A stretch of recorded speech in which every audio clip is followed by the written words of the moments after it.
बिहार की राजनीतिक में इस वक्त ऐसा भूचाल आया है जिसने सत्ताधारी की कुर्सियां हिला कर रख दी है। इस समय बिहार में प्रशांत किशोर का एक बयान तेजी से वायरल हो रहा है जिसने एनडीए गठबंधन को नींदें उड़ा दी है और कभी भी सम्राट चौधरी की कुर्सी पर खतरा मंडरा सकता है। दरअसल दोस्तों, आपको पता है कि पिछले कुछ दिन पहले बिहार में भरत भूषण तिवारी के एनकाउंटर को लेकर पूरे देश भर में मामला गरमाया हुआ है।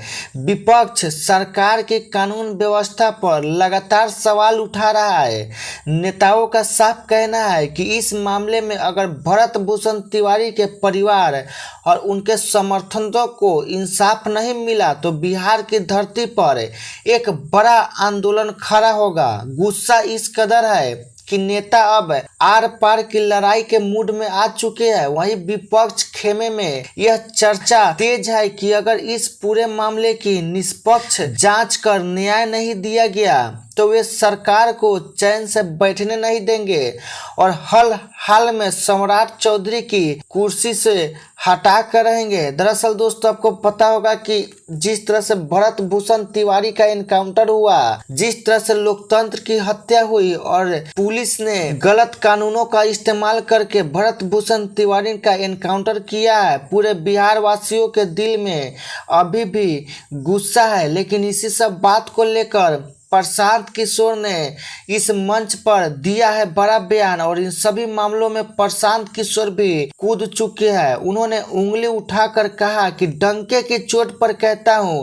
कि सम्राट चौधरी पक्का अपराधी आदमी है। प्रशांत किशोर का यह सीधा और तीखा हमला ऐसे वक्त पर आया है जब सम्राट चौधरी पहले से ही एनकाउंटर मामले में चौतरफा घिरे हुए हैं। प्रशांत किशोर के इस बयान से विपक्ष के उन नेताओं को ज्यादा मजबूती मिलेगी जो सम्राट चौधरी को बिहार में धकेलना चाहते हैं और उनकी कुर्सी गिराना चाहते हैं। सम्राट चौधरी प्रशांत किशोर ने एक के बाद एक बड़ा बयान दिया और कहा कि अगर इसकी निष्पक्ष जांच नहीं होगी तो बिहार की धरती से फिर से आंदोलन होगा और सम्राट चौधरी के कुर्सियां छीन कर रहेंगे। तो दोस्तों, आपको क्या कहना है कमेंट में जरूर बताएं। तो चलिए अब दूसरी बड़ी खबर के बारे में बात करते हैं। देश में महंगाई और बेरोजगारी को लेकर कांग्रेस ने एक बार फिर बीजेपी पर पलटवार किया है और बीजेपी के देश में बढ़ती महंगाई को लेकर जनता परेशान है, लोग हताश है। किस तरह से बीजेपी ने देश को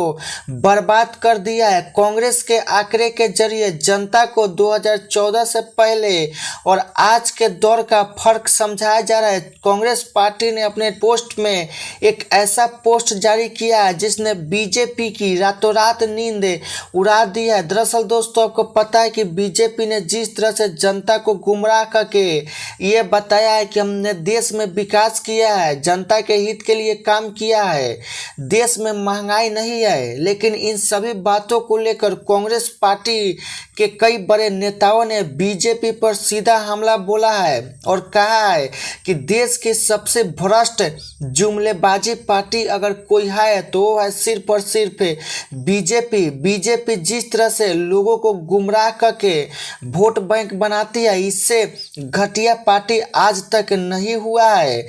कांग्रेस पार्टी ने एक बयान दिया जिसमें बताया कि जो आज पेट्रोल की कीमत 110 रुपए पार पहुंच चुकी है, आज से 10 साल पहले कांग्रेस की राज में यही पेट्रोल 57 रुपए प्रति लीटर हुआ करती थी। कांग्रेस का कहना है कि जब ईंधन के दाम इस कदर बढ़ते हैं तो ट्रांसपोर्ट महंगा हो जाता है, जिसका सीधा असर आम जनता की जेब पर पड़ता है। आज सब्जी, राशन, दूध से लेकर हर एक जरूरी चीज आम इंसान के बजट से बाहर हो चुकी है। बीजेपी इस देश को लूट कर और कुछ पूंजीपति मित्रों की जेब भरने में लगी है। कांग्रेस ने एक के बाद एक कई सारे बीजेपी पर आरोप लगाया, जिसके बाद बीजेपी पूरी तरह से सदमे में आ चुकी है। तो दोस्तों, को क्या कहना है कमेंट में जरूर बताएं।